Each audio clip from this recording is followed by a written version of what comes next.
All right, good evening, everyone. We're going to go ahead and get started with tonight's commission night out. We have a couple commissioners who are still on their way, but since we have a quorum, we'll go ahead and get started. Stay true to the time that we posted. All right. Good? All right. Travis, you can hear me okay back there? All right, I'm getting the thumbs up, so. Okay, good evening, everyone. Welcome to our City Commission Night Out, the first that we've had since COVID, so it's great to be out in the neighborhoods again. I want to walk you through just a couple things because the agenda and the structure tonight is a little bit different than how we typically do our meetings at the commission meetings.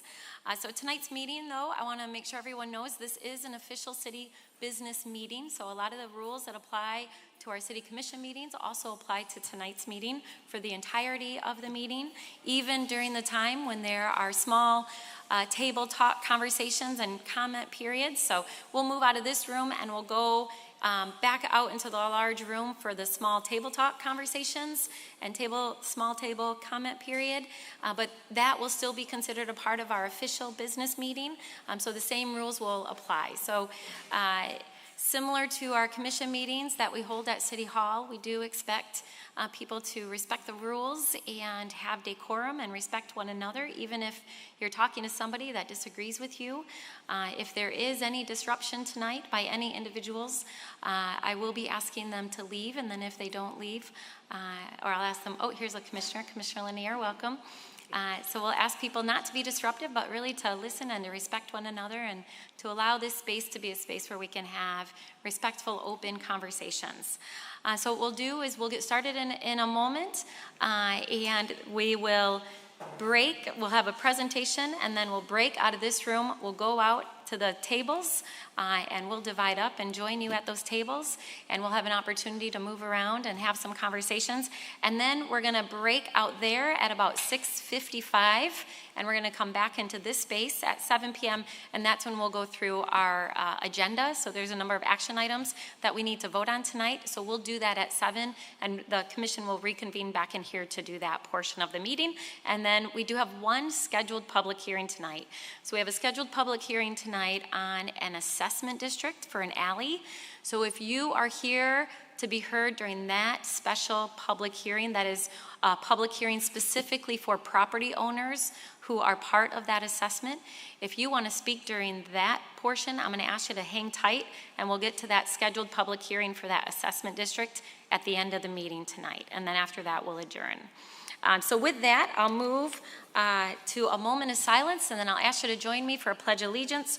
We'll go to roll call. I'll introduce an interpreter in case you need interpretation services, and then we'll turn it over to Mr. Doug Matthews for a brief presentation on results from a national community survey that we recently did, and then he'll walk us through what the smaller conversations out in the main area will be. So with that, if you'll join me for a moment of silence.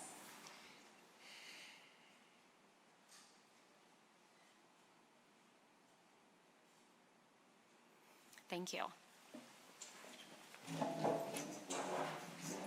Pledge allegiance to the flag of the United States of America and to the republic for which it stands, one nation, under God, indivisible, with liberty and justice for all. All right. Thank you. Now I'll turn to our clerk to do the roll call. Commissioner Isasi. Present. Commissioner Reppart. Here. Commissioner Lanier. Present. Commissioner Moody. Present. Commissioner O'Connor. Present. Mayor Bliss. Yes, and I anticipate Commissioner Jones will be joining us. So I will not ask for a motion to excuse him. And next we'll ask for our translator to come forward. And again, if you need translation services, you are welcome to ask for those. Do we know who the interpreter is tonight? Don't know who the interpreter is today. Is somebody in the... Interpret? Are you the... Hi. You can come on up to this main microphone if you like. Sorry, our structure tonight is a little bit different, so I apologize if we didn't let you know where you could come up.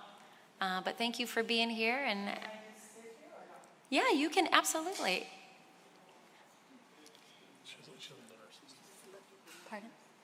And if you just want to let people know that you're available. Is my other interpreter here? Are you translating or interpreting? I'm interpreting, Yeah. which is the verbal. Okay, great, great. No, she's translating for the meeting. Okay, So All we right. might not have an interpreter all right. at this point. So if you do need assistance, then just come up and let our city clerk know, and we'll make sure that we provide you with an Mayor, interpreter. I'm going to ask one of our staff who speaks Spanish if they can come and let the public know that we have translation services in Spanish. Okay. Oh, Lilibeth? Lilibeth or Griselda. Thank you, Lilibeth. Buenas noches. Si necesita servicios de interpretación en español, solamente puede pararse acá y le podemos proveer el servicio. Good evening. If you need interpretation services in Spanish tonight, just make sure to come up to the podium and we can make sure to have someone help you out tonight. Thank you. Thank you. All right, so with that, we'll turn it to Doug Matthews from our executive office, and he'll facilitate a brief presentation, and then he'll give us instructions on what we can expect when we come together out in the hall. And I also see that Commissioner Jones has joined us, so we'll make sure the city clerk marks down his presence. Mr. Okay. Matthews? Okay, thank you. So when we put out the announcement for this meeting, we also put out an announcement that we were going to do some community engagement at the beginning of the meeting. When we first did our community survey back in 2019, following that, we had made a commitment that we were going to do more work in the wards to learn a little bit more about what that data that we got meant. And then, of course, spring of 2020 happened, and that kind of changed our strategy. So it's nice to be able to get back to what it was that we originally intended to do. So every other year, we do a community-wide survey, a statistically valid survey, to get feedback on general characteristics of the community, both in terms of government performance, but in terms of your feelings about the community in general. And that's what we're going to be talking about a little bit more in depth today. But before we do that, I did want to mention that we've got a couple of other engagement activities either going on right now or that are planned for the near future. Some of you may have heard about our participatory budgeting project. So that's a project designed to solicit ideas from the community about projects that can be invested in within each ward. And each ward has a certain amount of money that's been allocated. They're resident-generated ideas. We have a resident steering committee. We have right now a group of residents that are reviewing all of the ideas that were submitted within each ward to start to develop budgets for those and feasibility so that they can come down to a narrowed list that ultimately will going back to each ward to vote on the projects that they'd like to see funding. And that's something that's going on right now. The other is public safety engagement. We've been in conversations here over the late summer with the National Civic League, who's done some community engagement specifically around community safety in a number of communities in the Midwest, and with a couple of our community partners to see if there's some opportunities for us to have some more focused discussions specifically around community safety. And that's something that you're going to see in the survey results that's an important thing for us to talk about. But I wanted to share those. You're going to be getting more information about that. The participatory budgeting information is out there now.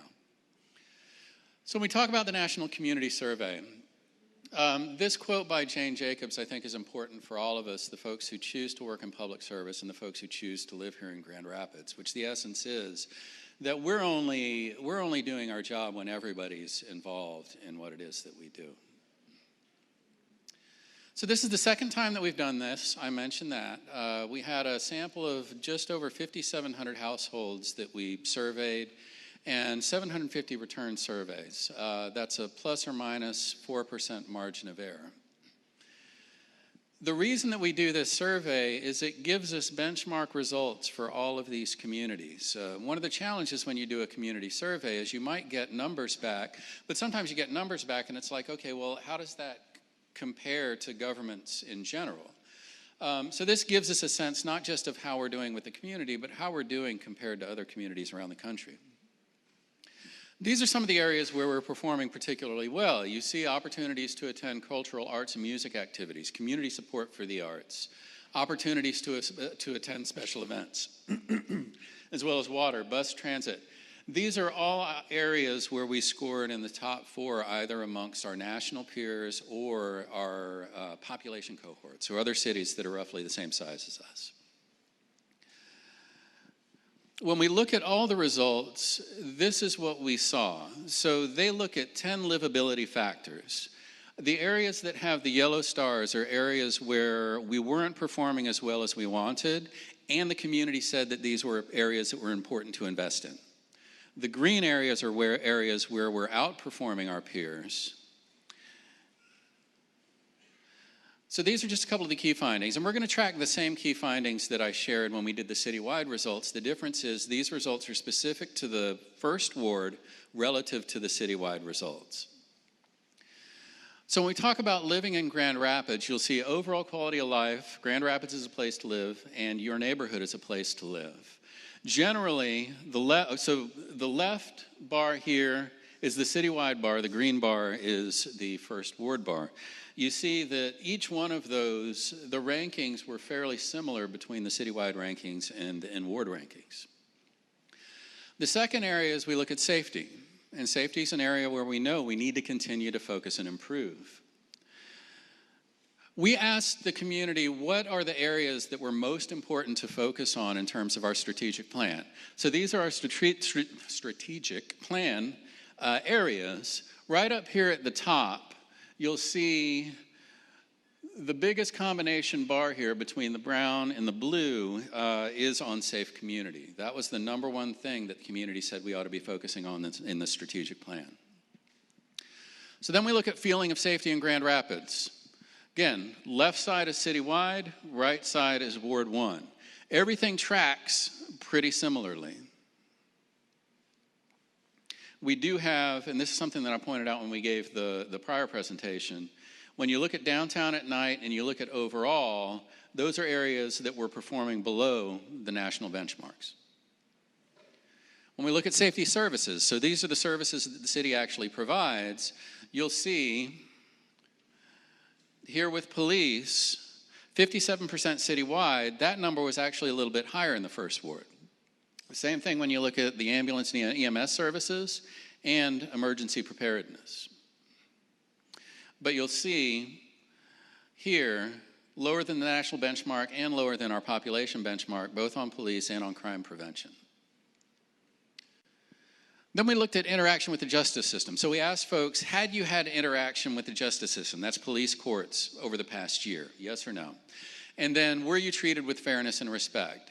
So the number in terms of contact was lower here in the first ward, not statistically significant.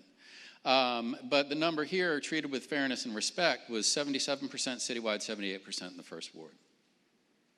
The third one here is the economy. We looked at a number of factors here. This is one of the areas where folks felt like the city was performing pretty well. And when I say the city, I'm not saying the city as an organization, I'm saying the city as a community. You see downtown vibrancy was higher than both national and population benchmarks, as well as employment opportunities here in the city, but the numbers track pretty closely between the first ward and citywide. The next one has to do with inclusivity, and this was a new measure that they put into the survey this year that we felt was important. Are we a welcoming city? And this is an area where we've got room to improve. When we see the opinion about attracting people from diverse backgrounds, a statistically notable higher number in the first ward than citywide. The same with valuing and respecting residents from diverse backgrounds.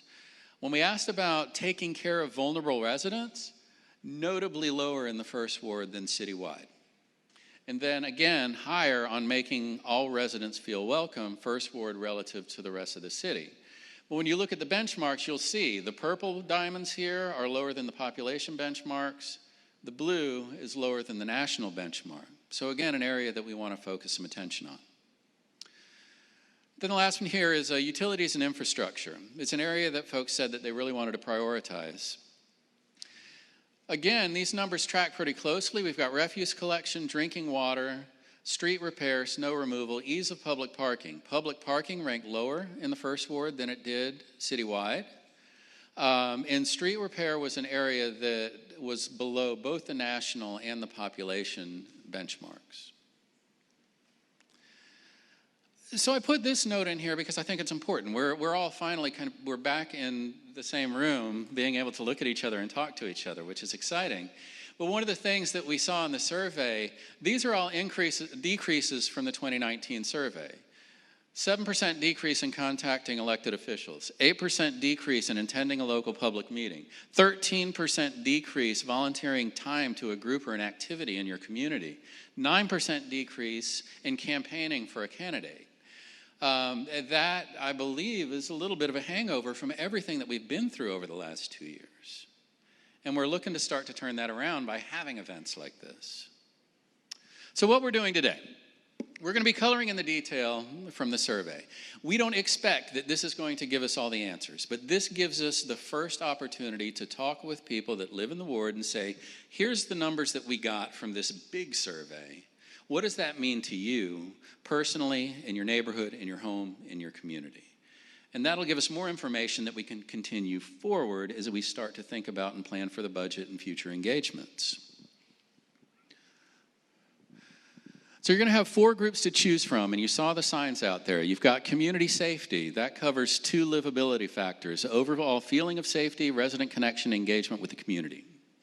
The second one is quality of life. There's 4 factors covered there: natural environment, parks and recreation, health and wellness, education, culture, and the arts. Then you have economic opportunity. It's overall economic health, as well as design and layout of our residential and commercial areas. For the purposes of the survey, that actually includes housing as well. So anybody that has a particular interest in that, that's an opportunity to talk with folks about it. And then the last one is infrastructure, which is transportation and utility infrastructure. So we're going to have 2 roughly 25-minute sessions.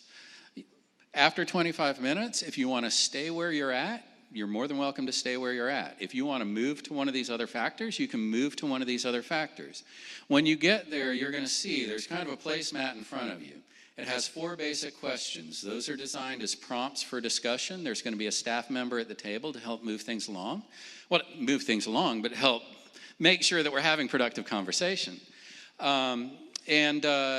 also, on the right-hand side of that placemat, we included the numbers that were associated with that livability factor, just for your reference. This is an example of that.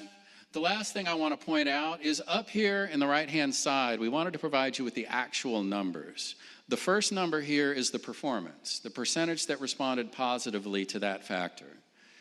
The second one is the importance. That's how important folks felt that we continue to invest in the next 2 years in that particular area. So just a couple of things. We want to make sure that this is a safe space. You're allowed to have differences of opinion. You're allowed to have different ideas. The idea is to open up, talk about those, provide constructive feedback where you can, make sure that you're respectful of the other voices at the table, and understand that the staff that's at the table is there to facilitate that conversation, provide some organizational perspective where possible, but we want to make sure that everybody has an opportunity and a voice. So we want to make sure that we don't get into direct debates or demands for commitments from the staff that's at the table, because some of these staff that are at the table may not even be prepared to make a commitment in the area that you're asking them about. But what I can tell you is everything that you provide to us and everything that you write down on those sheets, there's a box at the door. We want to make sure that you drop those off, because our commitment is we're going to compile all that information and we're going to post it back out so that you all can see it, you all can verify that we received the messages that you gave us tonight. So with that, we're ready to get started. You'll see there's 4 public safety tables out there. We've got 3 economic opportunity tables. We've got 3 quality of life tables, and we have 2 tables focused on infrastructure. You're welcome to choose whatever it is that you like. The staff is already out there waiting for you. We'll get started with our first 25-minute session. If you haven't had an opportunity to grab some food, you can do that. Bring it to the table with you. After 25 minutes, we'll do the do-si-do, and we'll have another session, and then we'll come back in here and we'll wrap up the meeting. Appreciate it.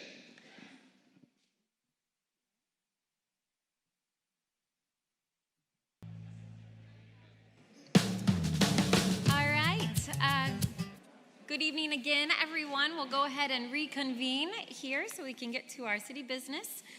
We're going to open up in a moment the opportunity for public comment. So as we move to public comment, I just want to remind folks, especially if this is your first time coming to a city meeting, that we do have a number of rules and procedures for our meetings, especially for public comment.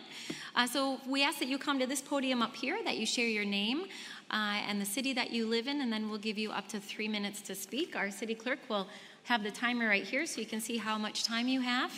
We want to ensure that this is a safe place for everyone involved and ask that you refrain from clapping or cheering, booing, using profanity, vulgar language, threats, name calling, or making derogatory comments. So these actions are considered disruptive to the meeting and they can inhibit the free speech of others. If you do use profanity or engage in threatening language, the microphone will be turned off for the remainder of your time. If there are disruptions, I will ask you to stop being disruptive, and if you continue, you will be asked to leave. And again, public comment is an opportunity for all voices to be heard, despite whether people in attendance or anyone up here, sitting up here, agree or disagree with what is being said.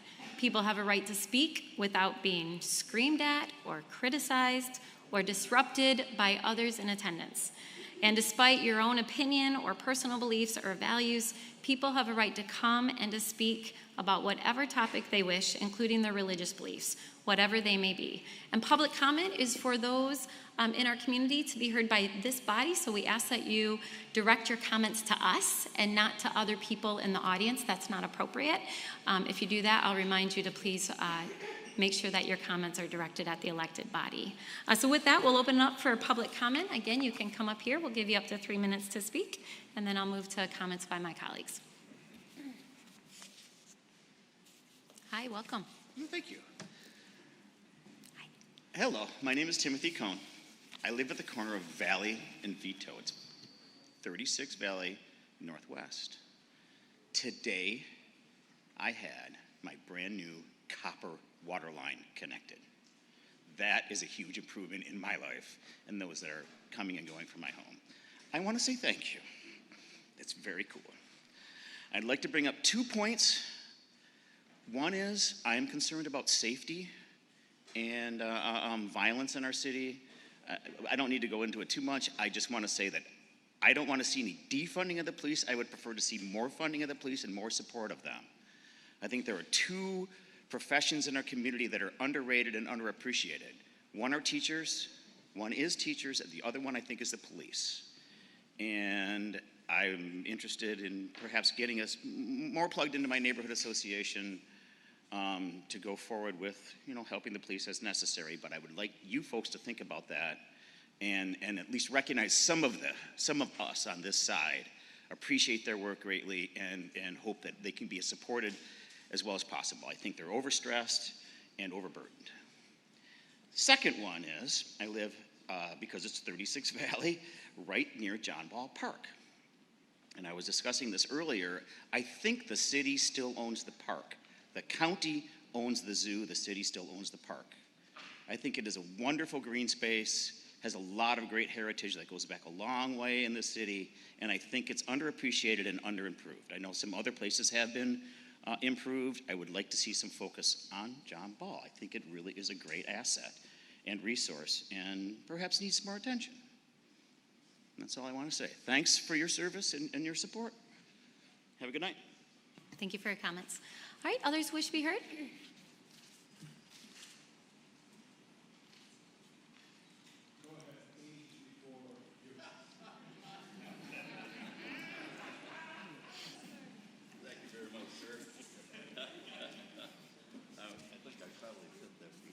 Description. Your Honor, I'm a little bit concerned about this format. It used to be that people that had to come and talk before the commission and speak, it was because of something that was on the agenda.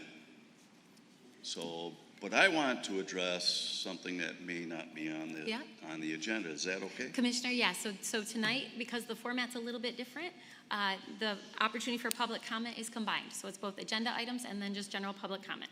Thank you. Well, I might take a little bit more than 3 minutes. Okay, but you I only don't have know, I'll 3. try to keep it short. I'm going to cut you at 3. First of so- all, I do want to say that we need more funding for our police department, not less. Reasons I'm saying that, this morning, I drive school bus for Grand Rapids Public Schools. I transport students that are special needs. In fact, I come here in the afternoon and transport kids home, a place where I went to kindergarten here.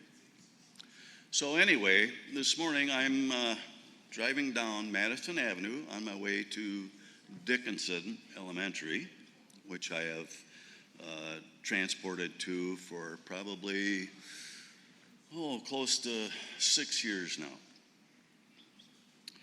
And this vehicle in front of me, which has a obvious problem with its right side tire, as there's rubber flying off in it, and the car's doing this and doing this, and all of a sudden it pulls over to the side, and this is just past Hall Street on Madison Avenue, and there are bump outs there. We all know what bump outs are. And so it looks like this person realizes that they finally have a flat tire. And they pull over to the side, and I'm coming along with my school bus, and I'm keeping an eye on this, and all of a sudden, this car pulls out in front of me. I have to slam on the brakes, hit my horn, and this car continues to go down in front of me. And then slams into the bump out that's there, and a chunk of concrete goes flying out. Obviously, this person is probably under the influence of something and just continues to keep driving down the road. And is doing this in and out of traffic, all the way down Madison Avenue. Why do we have to put up with this kinds of things? This is not right. I have a street, Valley Avenue, which is under construction, and now all the traffic is coming down back and forth on Garfield, 2 o'clock in the morning, and you have cars just flying by. I mean, they wake you up out of your sleep. Their stereos are going so loud, the windows in your house are rattling. Why do we have to put up with that? Thank you. Sorry, Commissioner, your time's up. Thank you. Thank you for your time. Thank you. Appreciate it. And again, out of respect for everyone who came out and joined us at 5:30, we are having our public comment now, so this is general public comment.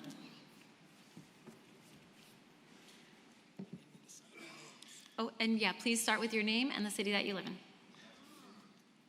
Good evening, Lucas, right here in the First Ward. First, an overdue opportunity to say thank you for doing one of the things in the 20 pages that I unfurled to you last time and having actual in-person community meetings. This is the resumption of a previous format, so for me it's a tiny percent of progress toward the laundry list that's now relatively famous. I'm hoping that you will take the first hour of this meeting and create ward-specific meetings. I should have been here at tables for 2 or 3 hours with Ward 1 neighbors, and Kurt and John, thanks for showing up. So that would be great to see. More progress down that list, because I've done both the work to complain and the work to provide solutions. Lots of people asked me about that tonight. And I told them, no way I'd miss this. I can't spend 6 months screaming at these leaders about not doing it right, and when they start doing something right, skip it. So I'm here. And I thank you for that. I want to address the buzz that I've started to hear among activists concerning the view of the activists from your side of the table and from, apparently like a wedding, the awkwardly left side of this room. There are a lot of fractures going on in the activist community. I'm, as the new kid in town, kind of disappointed to see that the progressive side can't keep its act together under one roof. I'm hoping to work toward fixing that because I'm a neutral enough guy. I tell everybody the stuff they don't want to hear when it's what needs to be said.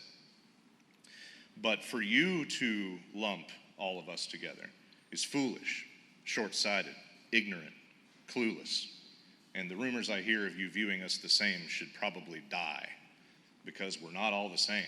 I've got stuff I think that's going to piss off everybody I'm sitting next to if we get into a conversation, but I'm civil enough to still be in league toward the common goals. I don't fit. I'm here wearing my Stockbridge Business Association t-shirt. I don't fit the molds that you need me to fit. I don't fit the profile, pardon the police humor. So you don't know what to do with me yet, but a lot of you have engaged, and I do appreciate that. But when I've spoken to you about some of these issues, I've talked about inclusivity and outreach, and we saw statistics that show that nosedive. There's a reason that people think that they can't get through to you, and it was showing up in your survey. I'm a both and guy. I keep telling all of you, we've learned that we can do it all. We have the money and resources in our culture, as we learned in COVID, to do everything. And to the point of engagement, I'm going to spare you ladies the bulleted list that you're still ignoring, but the two ladies over here on Kurt's right and left are still ignoring the email where I've asked you lots of questions. Thank you. All right, others wish to be heard?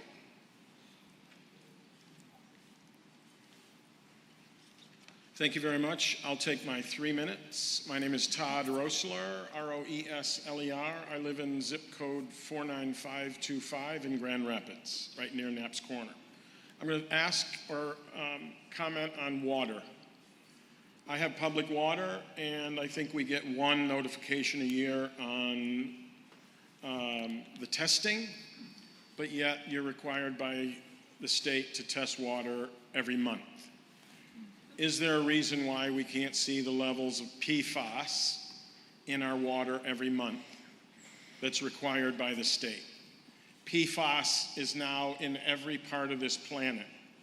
In the air, the food we eat. There's plenty of studies for us to take a look at that. You owe it to the people that are on the water system to share the information for transparency. My second request or comment is water management in terms of groundwater, PUDs, commercial PUDs, retention ponds, and the infrastructure of our roads, and those that haven't been managed with curb and gutter and proper ground management, we're wasting millions of dollars of taxpayer money, and they're the responsibility of the city, Grand Metropolitan, and all the other Grand Metro, and the management of MDOT dollars and municipalities and so on and so forth. Part of our infrastructure, good example is I sold a piece of land 3 times on Ball Avenue where the church is across from Huff Park. Planning will not approve it because it's in a flood zone because of Lamoureux Creek. Lamoureux Creek is an overflow lake on the northeast side that drains all the way to across East Beltline to the river. If you fix infrastructure, you have thousands of acres of land to develop for housing. It'll save money over the long time of money spent today, 30 years from now in your master plan. Today's investment is going to be half, 3 times, 10 times less than 10 or 20 years from now. Lastly, PUD and retention water management. Knapp's Corner, you're paying a bill every month to pump water out of that retention pond. It's stuck in whatever we want to call that. That's costing millions of dollars. There is a solution, but what are you doing to stop wasting the money to do that? Oh, and we're taking that water and pumping it right into the Grand River, which retention water isn't supposed to be in the Grand River. What's ever standing in your way, move it out of the way. Thank you. Thanks for your comments. All right, others wish to be heard?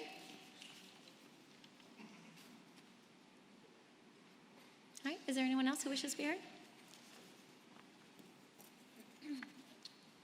Good evening, Mayor and City Commissioners. It's been a long time since I've really had an opportunity to speak to you because of personal illnesses and stuff. But I've had a lot of experience recently with seeing the response of the Grand Rapids Police Department.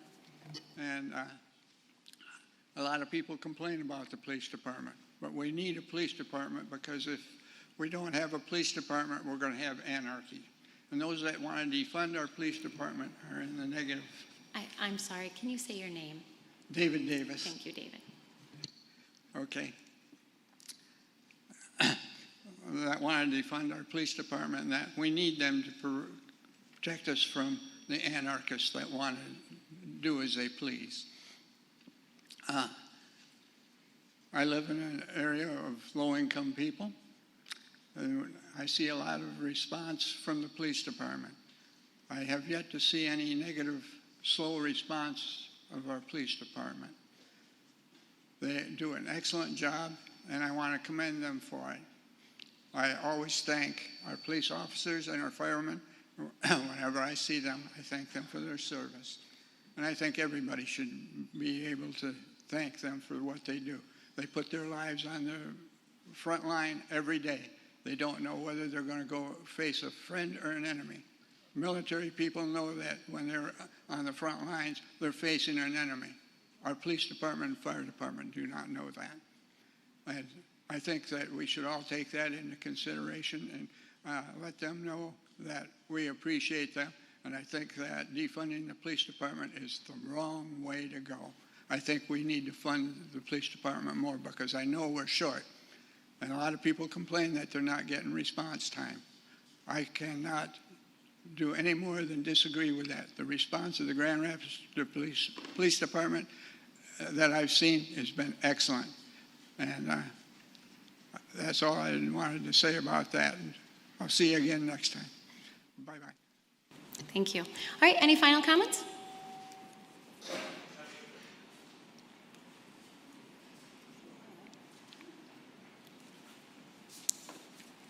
Good evening. My name is Denise Wallen. I live in the Ward 1 on Bristol Northwest. And I want to thank you, number one, for having this meeting. And number two, I want to congratulate you for saying the Pledge of Allegiance in the beginning of the meeting. It's wonderful to hear because it's going away in so many places. The other thing is that I'm very concerned about our senior housing in Grand Rapids. I'm getting there, but anyways, in particular, I'm concerned about the upkeep of the senior housing. I live by Mount Mercy, and I don't feel that that is being taken care of very well. I go up there quite often, and the bins are open for recycle and trash, and everything is out and overflowing. Doesn't look good. And then also the structures that are being put up around there are like random shacks, and it's not very nice. I graduated from there, and it's not anything like it used to be. But I would expect that the Grand Rapids Housing Commission would take more pride in their facilities. So thank you very much. Have a good evening. Thank you. All right, others wish to be heard? Hi, welcome. Thank you. My name is Scott Palzak. I live in the First Ward in Grand Rapids, and I certainly understand John's frustration with some of the commission meetings that we've had. I think we all want to live in a safe community. In order to do that, we need to abide by certain rules and follow the rule of law. And I know there's been city commission meetings that, there are rules for conduct in the meeting, and there's been meetings that the commission or Mayor Bliss, you just called the meeting. And I don't think that's appropriate. I think we need to continue with city business.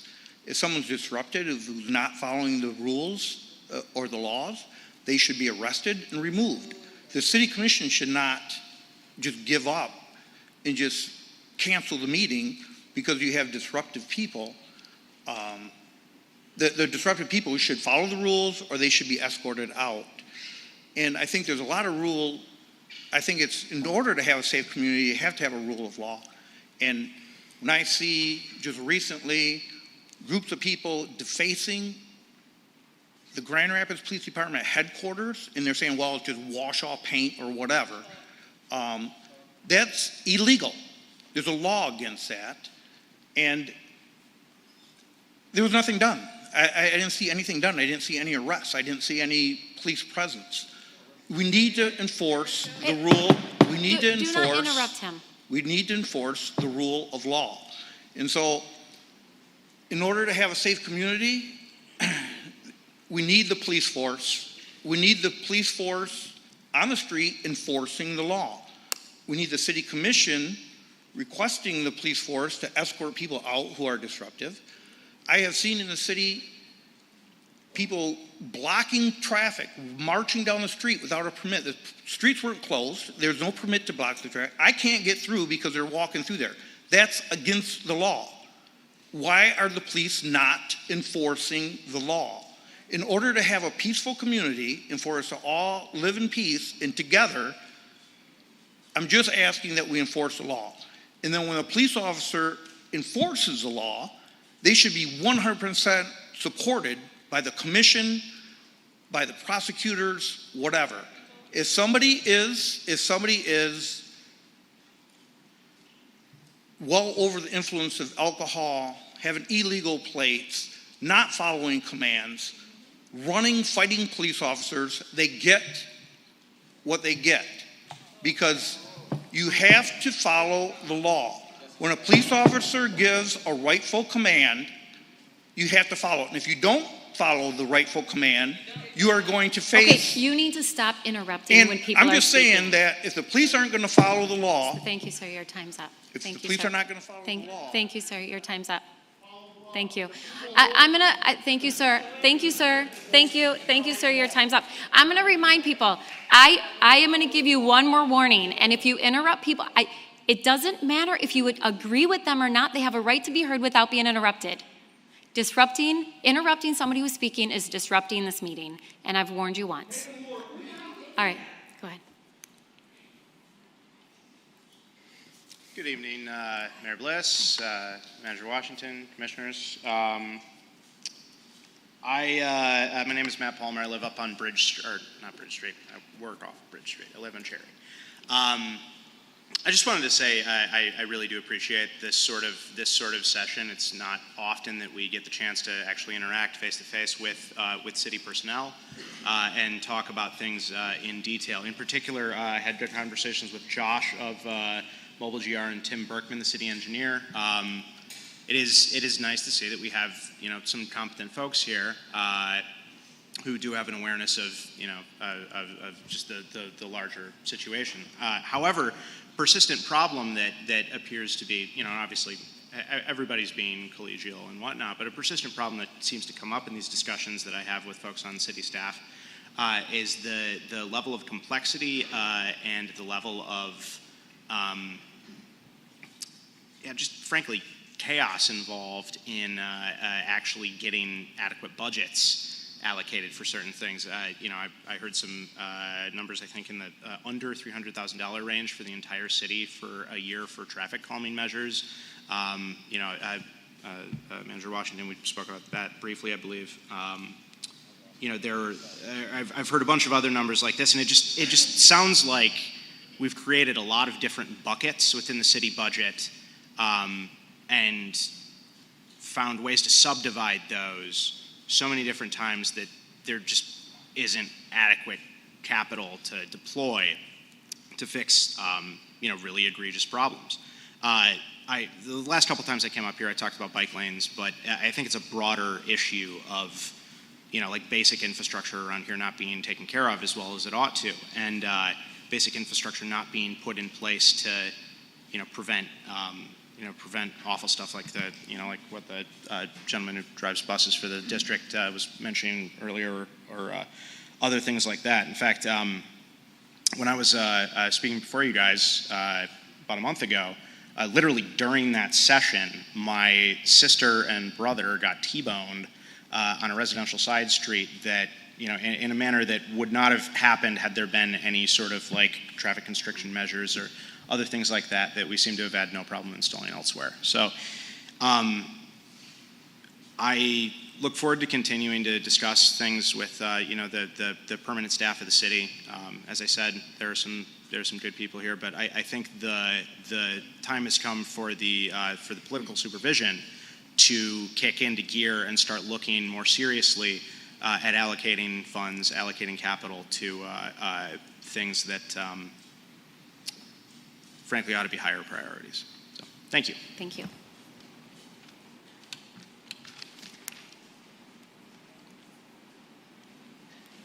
Hi, welcome. Hi. My name is Jose Rodriguez. I usually have notes, so if I'm all over the place, I apologize.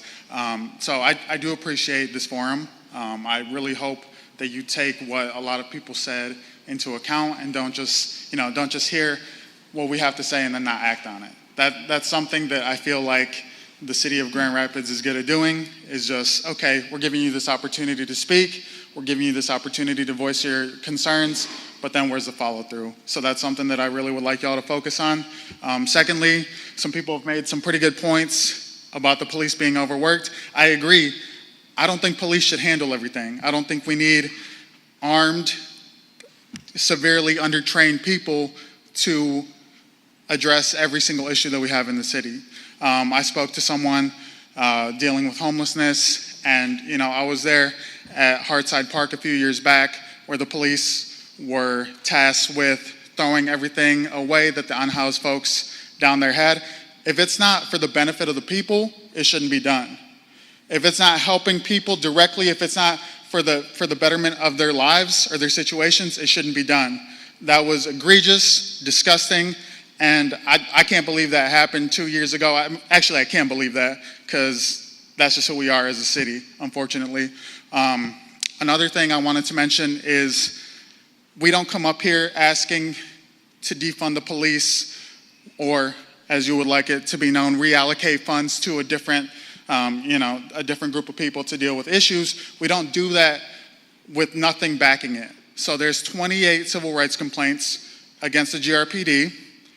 I read that the city of Grand Rapids is asking to dismiss some of those charges. I'm disappointed in the city of Grand Rapids. I'm disappointed in all of you that you would decide that the civil rights complaints don't mean enough to go through with the process, right? We all talk about process, we talk about rule of law, but when it comes to the police being held accountable, all of a sudden they do no wrong. They don't need to stand up to our judicial system to face the consequences of their actions. So either, do everything by the book. Chris Scher is gonna, have his day in court if we ever get there, if they don't keep postponing it. But either have everyone follow the same laws of, the judicial system or don't. But you can't pick and choose. You can't decide that the police are above the law, which Grand Rapids has shown time and time again that you feel like they are. Thank you. Thank you. Thank you for your comments. All right, others wish to be heard? Hi, I'm Alexis. I live here in the First Ward. I want to thank y'all for being here, but this is kind of the bare minimum, is like coming out to your communities and making this moment accessible for people. So I'm not going to thank y'all for doing your job, honestly. And we talk a lot as a city about the feeling of safety and wanting to feel safe in your communities. And there's a lot of people who think that safety looks like police. And not only is that like statistically not true, but there are better, safer ways of making sure that things are done appropriately. We can make sure that people have access to resources, housing, food, all of like activities for kids who tend to get into trouble after school, things like that. Like these are the things that our community should be investing in instead of just pouring more and more money into the Grpd.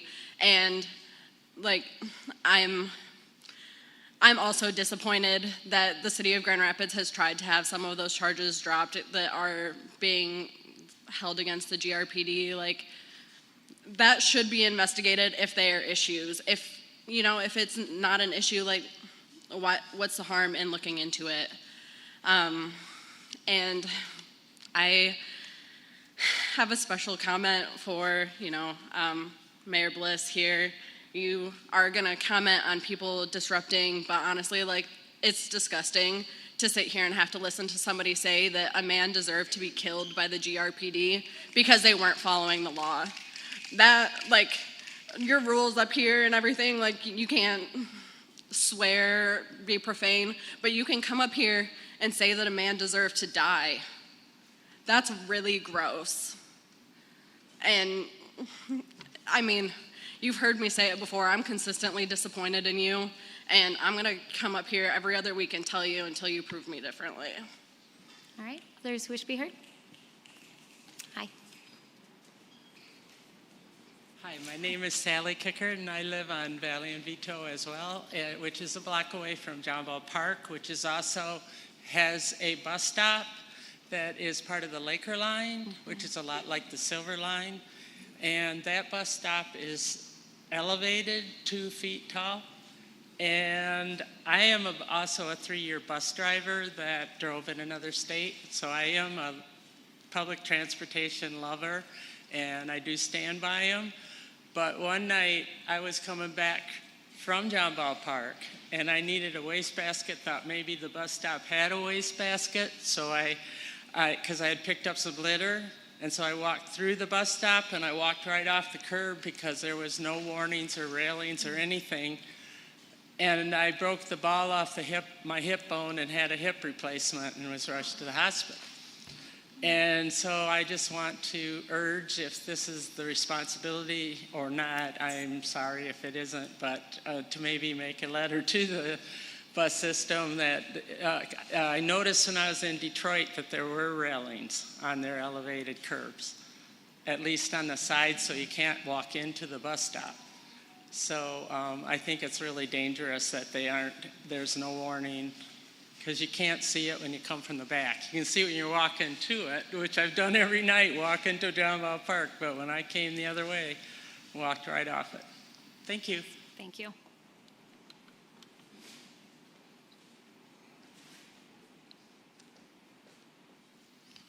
Hi, I'm Mark from Grand Rapids. I said this when I seen you at my first meeting. I'm gonna say it again. I am a circle of one. I'm not on either side. I don't care to be on either side.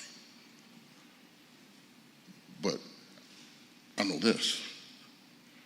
I'm not here to please any of y'all. I'm here to tell the truth.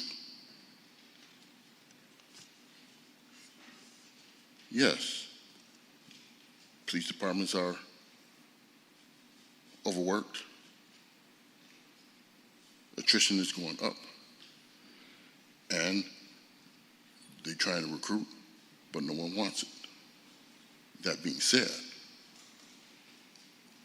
I don't support bad behavior. I don't support people like Chris Jor killing somebody because, quite frankly, he sucked at his job. I don't like individuals like the man in Knoxville, Tennessee, who tried to rape a woman right in front of her house and lie about it and got caught by the judge, who threw everything out. Now he's out of a job.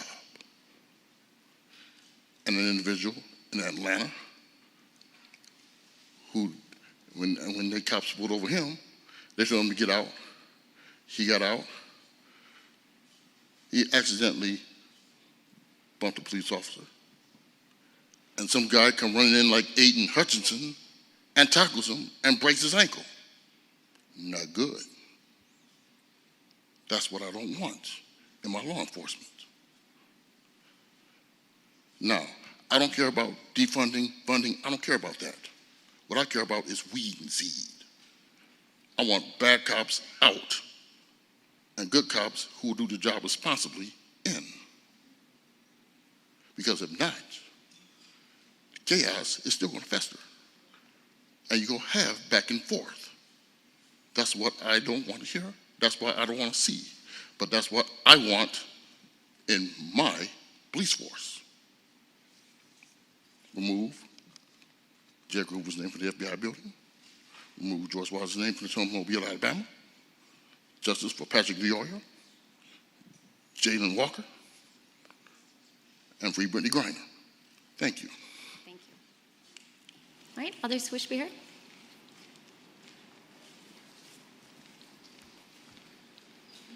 Hello, my name is Shannon Tanis, and I'm from the First Ward. I would have loved to participate in your community engagement, but your location and address for this meeting was not on the agenda or agenda packet. I had to text the comp controller to get the location, which I walked all the way down to City Hall, back to where I live, and then drove down here. To say the least, I'm not really happy. Not to mention, I haven't gotten any engagement from you guys from any of the deficiencies that I've oversighted, okay? On top of it,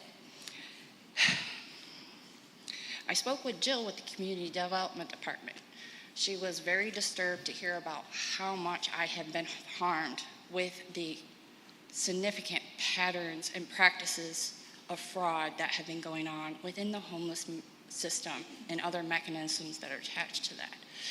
I informed her that when the annual report gets published on the 25th, I will be submitting proper response on that. Not only am I going to be calling out the deficiencies of the local and state at the federal baseline, it will be going to HUD, it will be going to the Commission of Civil Rights, because not only deprivation of rights is not just about race, color, disability, origin, it also covers any pattern or practice of fraud. Fraud isn't just embezzlement or theft. It's also about your administration attachments, your oath, your affirmation to be as a trustee in your position, fiduciary responsibilities. So, when I am witnessing public safety where drug dealers where I live are plummeting cars with rocks and I report it to the police department, and then those same people come back and do transactions the very next day, and then I have a call into the sergeant of the vice and they can't even respond back to me, your selective engagement across all aspects becomes very self-evident, especially with these civil rights complaints. Yeah, so keep deflecting. It's not going to be good. And I'm also finding this in the federal district because we need a competent jurisdiction. This is what this means. The state is all out here like a little child thinking they can do whatever they want, okay? And they don't respect the people. You do everything possible to deflect, which I already have proof from the clerk's office when I already cited that he had not correctly put the date and time on a previous meeting to this because there is a copy and paste aspect. So keep smiling. Keep smiling. Thank you. All right, others wish to be heard? Hi, I'm Libby Bratt. I live in Grand Rapids.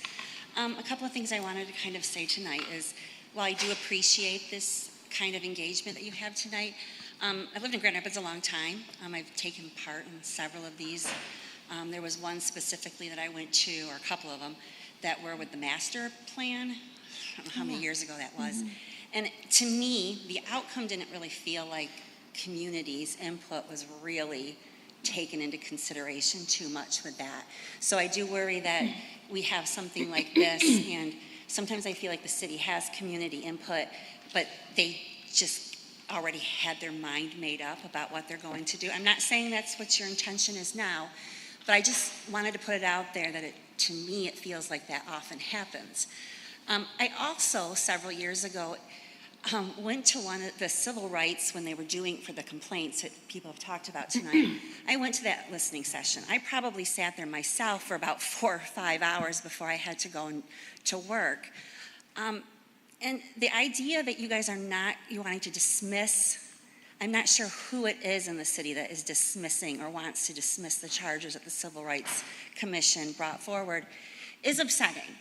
There was so much trauma being brought up at those listening sessions that the Civil Rights Commission had. I think it was, I forget the name of the building, it was over on Madison.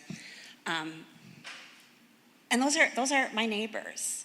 and they have valid concerns. And if the Civil Rights Commission went through and brought those to the city to prosecute or whatever you do with them, they had a valid reason for doing that.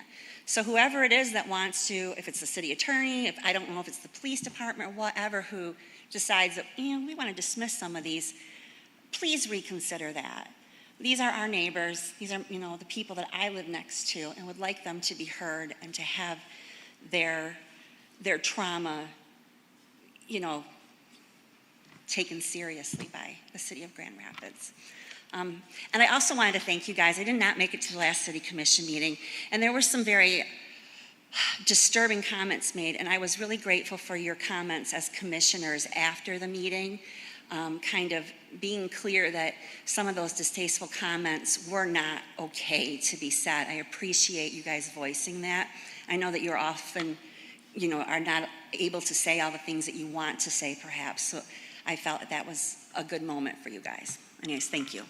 Thank you. All right, others wish to be heard? Hi, welcome. Hello, my name is Michelle Childs, and I'm an intake specialist in the city of Grand Rapids. I'm not going to name the organization, but I am also a fellow community liaison for Link Up as well. As an intake specialist, I see things up front, and housing is a crisis. Transportation is a crisis. In my organization, we provide transportation to get people to go get food resources. I open up case management. I see a lot. I hear a lot. And so you really need to get into looking in how you're going to stop this crisis. Because if it continues, it's going to be a mess. We have a 3 to 5 year waiting list for affordable housing. We don't have enough housing for our disabled. Transportation, the rapid bus, needs to run a little longer. For people like even myself, I work 3 jobs without a car, without a vehicle. And I'm a community advocate. I attend a lot of meetings. Today I was part of the emergency task force, and I was in that meeting, and we are in a crisis situation with transportation, especially for our disabled. Our disabled can't get to places in a one-day scenario, and that shouldn't be in 2022. And another thing you need to have is your families need more resources. When you contact 211, they only go by your zip code area.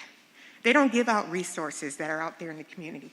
There's a hygiene pantry for our people that's located at Frontline Church. Aniki Wilkinson is a director of that, which gives out hygiene products to our low-income individuals, and they only pay $20 per year if they can show proof of different things.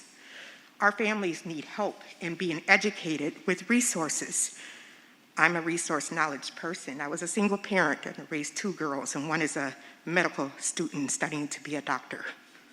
You can do it. You can be impoverished and still have your children become a doctor, okay? So we just need a little bit more education with our families as this new school year starts so that they know what those resources are out there in the community. I'm here to talk about that. And it's very important that you have meetings to continue like this in neighborhoods across Kent County, including the rural area. I speak on behalf of a lot of people. I'm not saying the organization I work for, but I hear it, I see it every day. And we need a lot of people to get involved, and we need money to do that. I'm just letting you know. This is Michelle Childs. Thank you. Thank you, Michelle.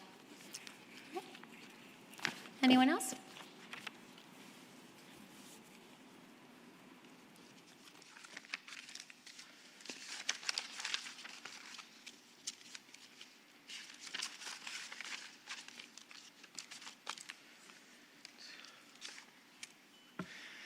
My name is Donnie, and I'm a resident of Grand Rapids.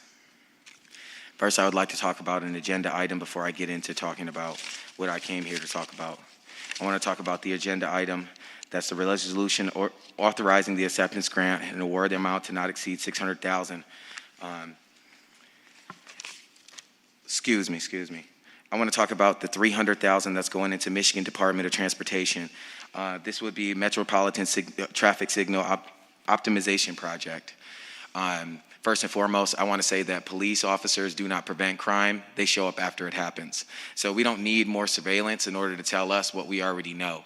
We need more resources in order to cut down crime on every ward in Grand Rapids. More resources equals crime prevention.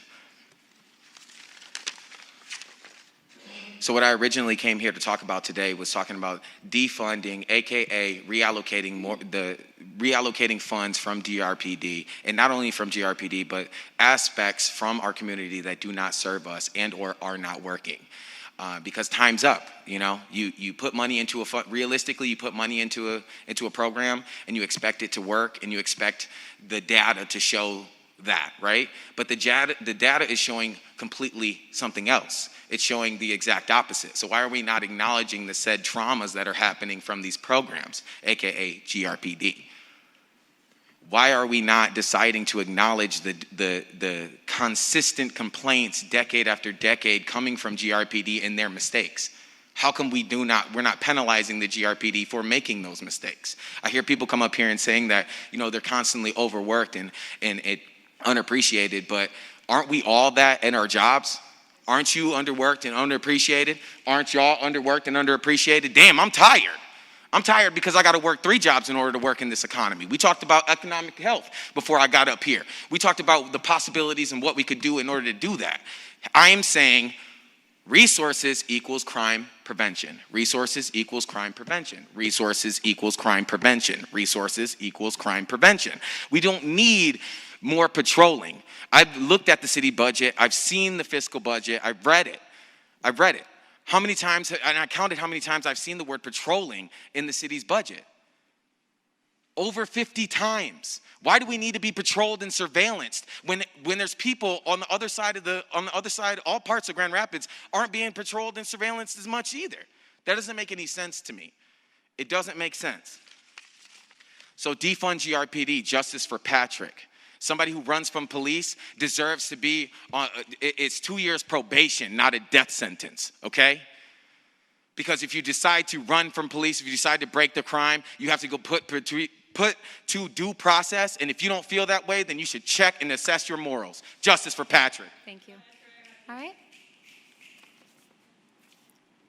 right, I'll close that public comment period, and I'll move to my colleagues. And I think I'll start tonight with my colleagues here in the First Ward, since we're hosting this meeting in the First Ward. So I'll start down here with Commissioner Reppert, and then I'll come down to Commissioner O'Connor, and then Commissioner Moody. I'll start down by you. So Commissioner Reppert. Thank you, Mayor. Thank you, everybody, for coming out. This was lovely. I want to thank, first and foremost, Rose at Sibley and her entire staff for letting us come into this building on the first day of school. It's good for me to be back in this building. I spent lots of time at KSSN meetings in this building.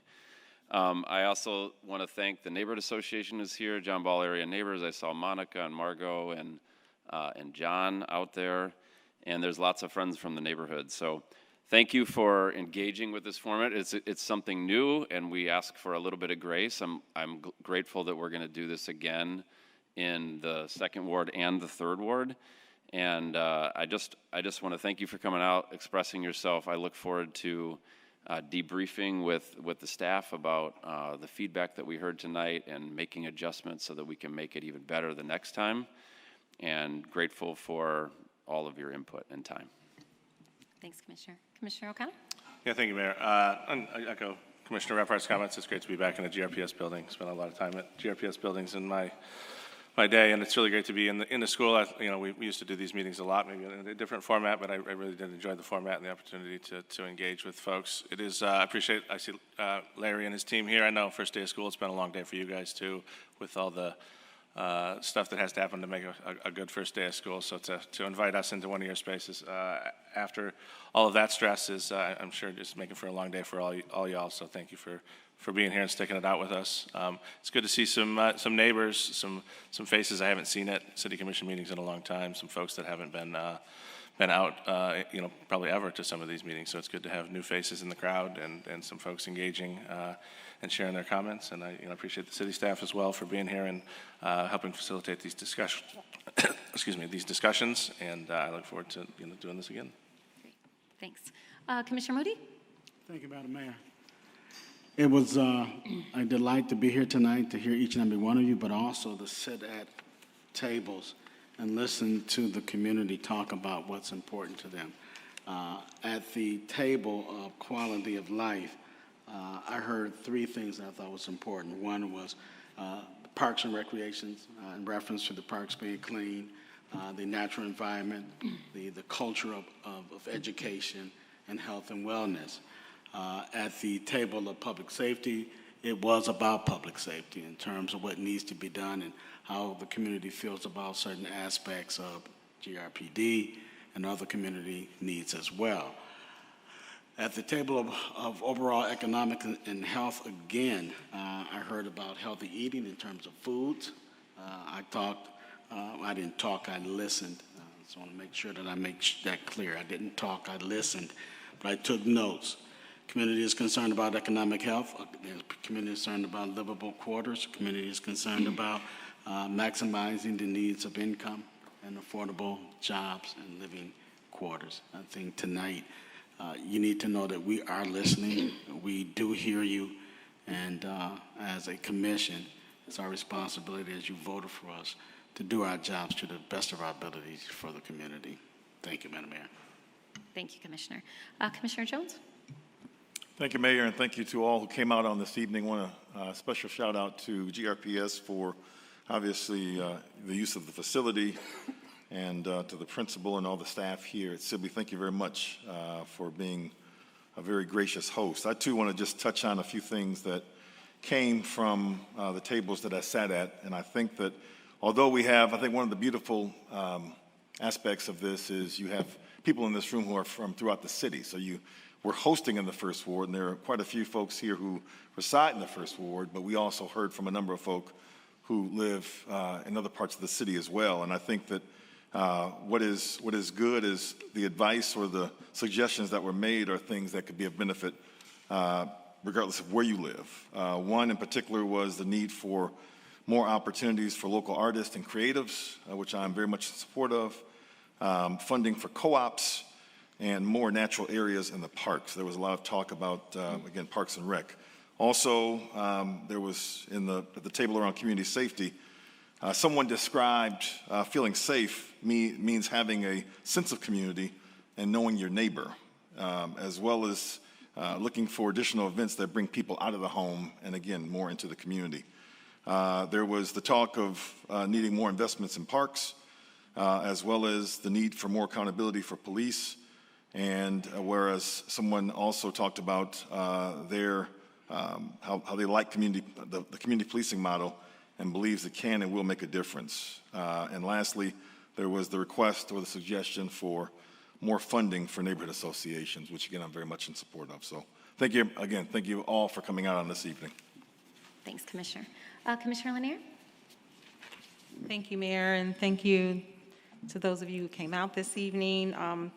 Thank you for the format, City Manager, for the meeting tonight to engage the community in dialogue. I think that being able to do this again is helpful, and I'm looking forward to being in the 3rd Ward next and the 2nd Ward as well for the remainder of the year. I'd like to thank Rose and her team for opening up the doors here at Sibley, and Chief Johnson and his team for their hospitality as people were coming into this space.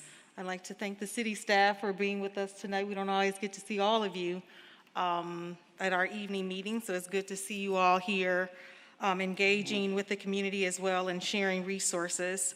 I'd like to just quickly highlight the discussion from earlier today when we talked about the presentation on homelessness and the services that exist, and would just like to share with the city manager that I did send an email asking for a one-pager.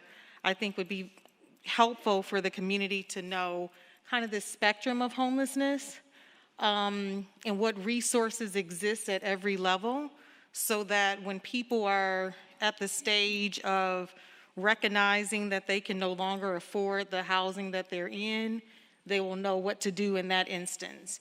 And as you kind of progress through these steps, before you end up in a position where you're living on the street, there are a number of resources that exist in this very program-rich community, which is unfortunately impact poor. And I think it would be helpful to be able to share that with the broader community so that, those of us who are answering those questions from time to time could be able to get people directly to the resources that they need as we're in this challenging housing market in our community right now. I think that's all, and thank you for all of you who provided public comment this evening, and we'll see you next time. Thanks. Commissioner Isasi? Thank you, Mayor. Thank you, Mayor. I'll echo the comments of my colleagues. As a daughter of a former principal for GRPS, I know how involved and hectic the first day can be, so thank you for opening the doors for tonight. All the city staff that is here, giving up the evening to connect with individuals, share information. I also appreciated the format. I think this opportunity to sit and talk with people, to get to know people a little bit more, to perhaps disagree and sit in some discomfort, I think is okay. And I think what I'd also like to continue to see is that model of community engagement for us, because I've heard over a couple of meetings of, we share information and we don't get what we asked for. And I think that's really the place that we're at in community engagement, is to define that. Because there are a number of things that probably we have heard through different meetings, connection points. Some of us go to a monthly neighborhood association meeting, other meetings that occur in our community. And I think we need to redefine what is that definition of community engagement, and what does that look like on this continuum? And so I think we're continuing to define that. I too was appreciative of the housing and our homelessness presentation, both talking about the continuum of care and some of the other pieces that have been done over the last year in terms of rapid rehousing, the statistics, disaggregating the information based on race. I think it's important to continue to note the racialized outcomes that exist in our city. We talked about the Sarah dashboard, but it was over 50% that one of the statistics, there were a number of them, but the CHC community housing, what's the last part, Mayor? Community housing Connect. Connect, thank you. I couldn't remember the last C, and those experiencing it was over 50% represented individuals who are Black or African American in our city. So I appreciate that racialized data so that we can continue to make decisions about our resources. And so, Ms. Bohach, I know you weren't there, but the presentation went very well in my opinion. That's really all I have for tonight. So nice to see everyone. Thank you for giving up your evening to come be here with all of us tonight. Thanks, Commissioner. City Clerk? I gave a brief update this morning on the August election. There's 23.9% turnout in the city of Grand Rapids for the August primary. We're now busy getting ready for the November election. So if you want to be, I always like to say no before you go. So go to michigan.gov/vote. If you've moved over since the November 2020 election and haven't voted, make sure your address is all up to date so you're all set to vote. Online absentees through the state of Michigan will, I believe that opens up on the 25th. So the absentee process will be starting here soon. So, and we're always looking to add to numbers to, if you want to get involved as an election worker, reach out, and we'd love to get people signed up to serve as election workers. Yeah, and we increased the pay today. Yes, we did that. Well, too. we will. But City Manager? Thank you, Mayor. I too want to echo my appreciation to GRPS and the superintendent, who was also out here earlier. Thank her for her support, and Mr. Johnson, Mr. Blessing, and the principal. We are indebted to you on this very important day, allowing us to have access to this building. I know a lot of people made sacrifices, so we appreciate that. I also want to thank the staff for their preparation, as they do every week, week in, week out, for all the committee meetings this morning, but also for planning and making this possible today. All the facilitators that were at the table, all the people who are at the resources tables who are also committed to stay and answer questions even after the adjournment of the meeting, and particularly Mr. Matthews and Lou and Ms. Behrens for helping to plan the engagement process today. Thank you, and for continuing to do that. As we heard before, I think Mr. Leverett had asked before during the pandemic, it was pretty hard to have an opportunity to have this deliberative dialogue experience, but we're looking forward to the next two, and we'll see what we learned from this experience today and improve upon that in the future. Thanks, City Manager.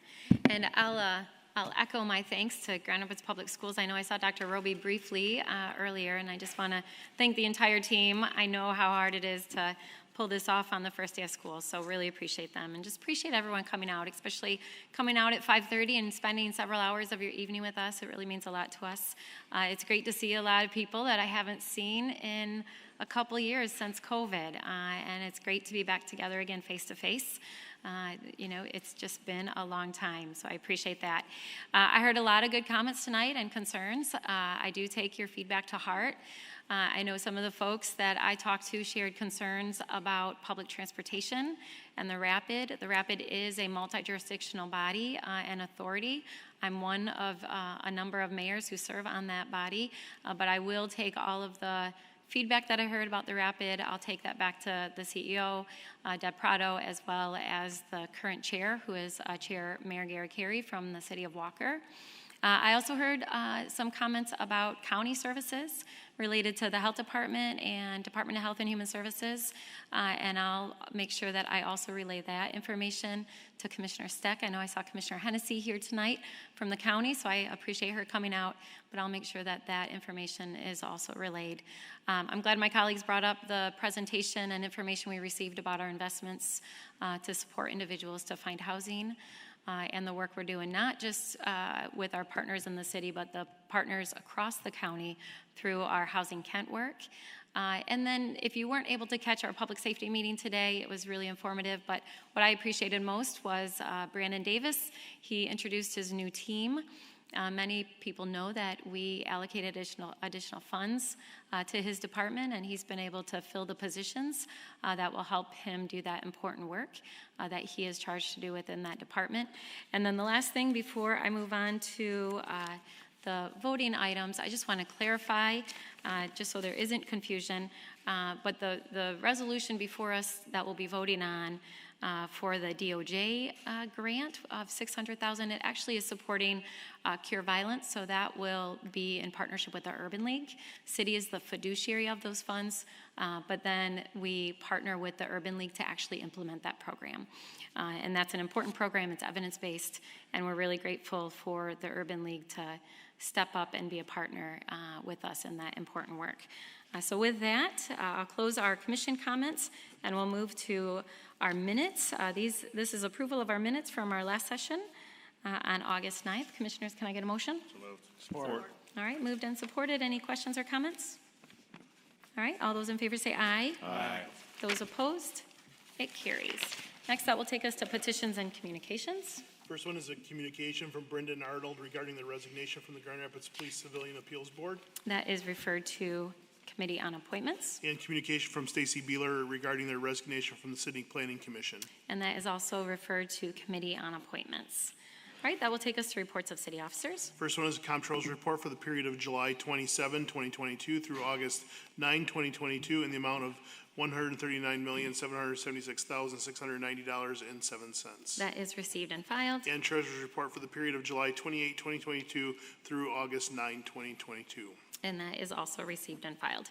All right, next that will take us to our consent agenda. So our consent agenda are items that we voted on earlier today in one of our standing committee meetings where there was a unanimous vote. So tonight with a voice vote, we'll adopt those items.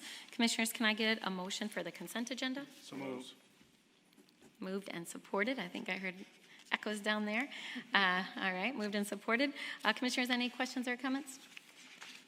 All right, all those in favor say aye. Aye. Those opposed? It carries. All right, that will take us to ordinances to be adopted, and we have two ordinances before us tonight. The first one is a consideration of an ordinance amending various sections of the zoning ordinance. All right, can I get a motion? So moved. Support. All right, moved and supported. Commissioner Lanier, you want to tell us about this? Absolutely, Mayor. On August 9th, the City Commission established this evening as the date to consider several zoning ordinance text amendments. And in summary, there are 3 categories. One of them is to have the administrative departure for a reduction in lot area. This is a companion to the decision we made to reduce the lot width.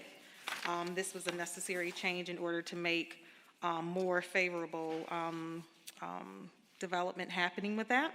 The next one is an amendment to clarify that no alcohol uses are permitted in the neighborhood office service zone district. And then lastly, the extension of the existing 1-year approval to allow up to 2 6-month extensions for site plan review and optional plan review approvals, similar to what was previously approved for special land use approvals. So that's a good summary of the amendments. All right, thank you, Commissioner. And this is a roll call vote tonight. Commissioner Reppart. Yes. Commissioner Lanier. Aye. Commissioner Jones. Yes. Commissioner O'Connor. Yes. Commissioner Moody. Yes. Commissioner Asasi. Yes. Mayor Bliss. Yes, it carries. All right, that will take us to our second ordinance to be adopted. That is a ordinance amending Section 1 of the Budget Ordinance 2022-13 for fiscal year 2023, Amendment Number 2. So moved. Support. All right, moved and supported. Commissioner O'Connor from our fiscal committee, you want to tell us about this item? Yes, thank you, Mayor. So the first item on the ordinance tonight is budget reappropriations. So these are items that were appropriated in last year's budget. However, due to a variety of issues, whether project timelines, supply chain issues, just completion dates, they have to roll over to this year's budget. So this is just an appropriation of those lapsed dollars to this year's budget so that those items from last year's budget can be completed. Item 2 is related to a $700,000 grant to help with lead hazard reductions. Item 3 is a grant to help with the Michigan Indian Defense Fund. Item 4 is $180,000 to help us to allow us to implement the mental health co-response model. Item 5 are some ARPA funds that we're going to be using to help replace some stair railings. And item 6 is also some ARPA funds that will help us replace some elevators in our parking structures. And item 7 is signal optimization for our traffic signals, which will also help reduce, with the goal of helping to reduce emissions. All right, thank you. Commissioners, any questions or comments? All right, there's a roll call vote tonight. Commissioner Lanier. Aye. Commissioner Jones. Yes. Commissioner O'Connor. Yes. Commissioner Moody. Yes. Commissioner Asasi. Yes. Commissioner Reppart. Yes. Mayor Bliss. Yes, it carries. And Commissioners, can I get a motion to give this immediate effect? So moved. Support. All right, moved and supported. All those in favor say aye. Aye. Those opposed? It carries. All right, Commissioners, that will take us to our last item on our agenda tonight, and that is a scheduled public hearing. So this is a public hearing to consider improvements to Crescent Street Alley from Grand Avenue to Eastern Avenue, consisting of grading, concrete paving, gravel shoulders, stormwater basins, tree removal, and some additional work. So this is a public hearing specifically because this is a special assessment request. So what that means is that the individuals impacted in this district, they're being asked to help pay for this improvement. And so this is an opportunity for individuals within that district to be heard about this assessment. So for this item, we ask that you share your name and then your address so that we know what property owner you are as a part of this assessment district. So we'll start with Mr. Berkman, our city engineer. Is there anything additional you'd like to share with the commission? Thank you, Mayor. I think you covered most of it. I'll just add a few other details, and I know there are folks that I've spoken with tonight that are here specifically for this hearing. But as you mentioned, this is for a special assessment district to consider these alley improvements on the Crescent Alley between Grand and Eastern. Estimated total project cost is $138,575, with the city's share of that being $9,142. Now that's stipulated in the City Commission policy on special assessment districts in terms of how the costs are calculated, but basically it's distributed on a per foot frontage basis. And so there are 27 property owners that have frontage along this alley. The city then takes the share on the long side of corner lots. We take half of that share per policy. So that's how that 9,000 figure was calculated. So there has been one written comment received ahead of tonight's meeting that I distributed to all of you as well as the clerk ahead of tonight. And then we also have received some of the vote cards that have been distributed to the affected property owners. And the count as of today are that we received 8 yes votes, 3 no votes, and 16 yet to respond.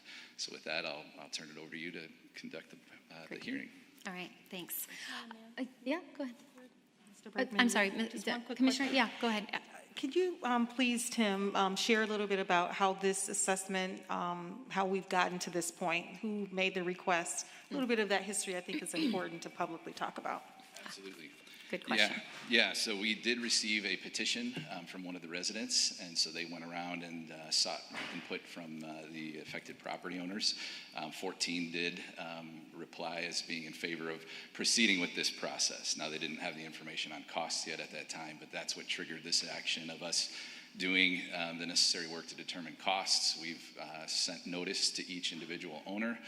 They received those vote cards that I mentioned, and we've also placed notice of this in the media. So, yeah. Thank you. Sure. Thanks. Appreciate that. Good question, Commissioner.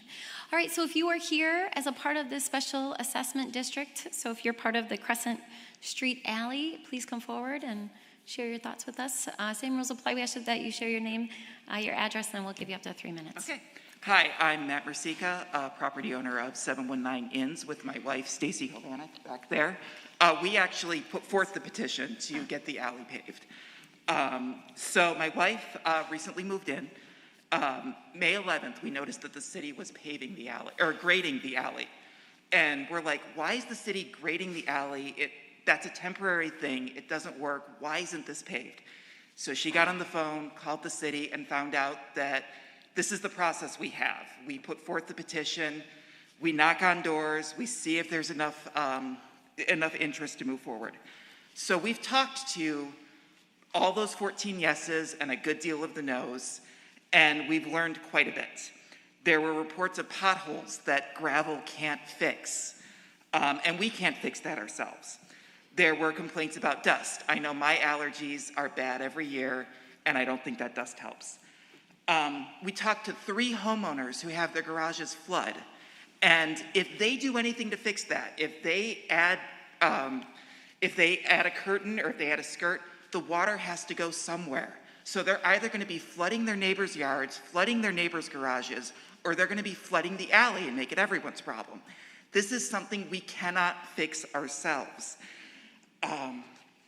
So we ask that the city work with us and pave the alley. All of the no's we talked to had the same concern, and it's an understandable concern. They were concerned about the cost. We can't do anything about that. This is the process that you as the city have put forward with us to work with. This is all we can do. And even with that cost, we still we wanted to be honest and we wanted to be forthcoming. We told people what the estimated cost would be. The city got back a better number, obviously. But even knowing that, we still got those 14 out of 27 yeses. And some of those cards returned, we think, came from people who we didn't actually talk to. So that's really good. I'm hoping, so I know times are tough. I know people can't necessarily, they don't want to take on this expense. But we cannot fix this ourselves. That water has to go somewhere. It's going to flood their garages still. I talked to wives who won't use their garages. One of my neighbors has this beautiful heated 3-car garage that his wife will not use because it's on a dirt alley. With me, ever since I moved into my house, I have had to go to the tire store yearly to get my tires fixed.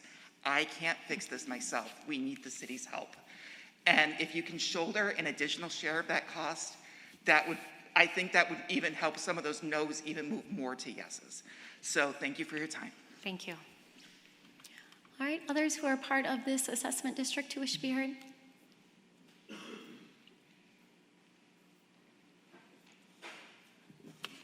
Hi. My name is Dr. James Kuhn, 745 Innis, or Inns. I don't know, I live on the street, but I'm not quite sure how to pronounce it. I've been servicing the public of Grand Rapids for 3 years. I'm an optometrist and absolutely love Grand Rapids. So there's really three different types of people in this circumstance. There's people like myself who have garages in the alley that are facing the alley, so we're going in and out of the garage every single day. The direct benefit of having this paved would just be less damage to our garages, less damage to the cars, potholes, flooding, or pooling of water. And then I suppose increased home value of each property, because now it is paved, and I suppose you could kind of pull that, I'm not sure. An indirect benefit would be a secondary home value increase. So this one's kind of a stretch, but we kind of have to hold on to it, whereby if we are able to appraise a home on the block for a higher value because it's now paved, then technically, indirectly, it could increase the value of your neighbor's home. But that's a stretch and a gamble, if anything. Then there's those who don't have garages in the alley, but still have to park in the alley. They get the direct benefit of less damage to their cars, not as many potholes, pooling with the water. They get the increased home value, I guess, again, a stretch, and then that secondary home value increase, they could also benefit from. So the first two, myself and then the others who use the alley, it makes sense to pay the amount that has been quoted for us. And then there's those that do not use the alley at all. They have no direct benefit. They're quoted the same exact amount as what we are, or similar based on square footage. And the only thing that they can really benefit on is that indirect benefit of secondary home value increase by, other homes selling for a higher amount because they've been appraised, including the value of the alley. Moral of the story is pretty much every single person has a legitimate reason to say yes or to say no to it. Some of us will benefit largely, like myself. Some will have a little bit of benefit, and then some of us will have really no direct benefits at all. But we're all forced to pay based on an antiquated, arbitrary variables that come to this amount. And if it doesn't go through this time around, it really may never go through based on what kind of people and who uses the alley are there. Even if new people come into the home but they never use the alley, they're still going to say no. And so then we're stuck in this cycle where the city is constantly repairing this road, twice a year with the potholes and all the flooding. We just need this to be completed. Thank you. Thank you. Thanks for your comments.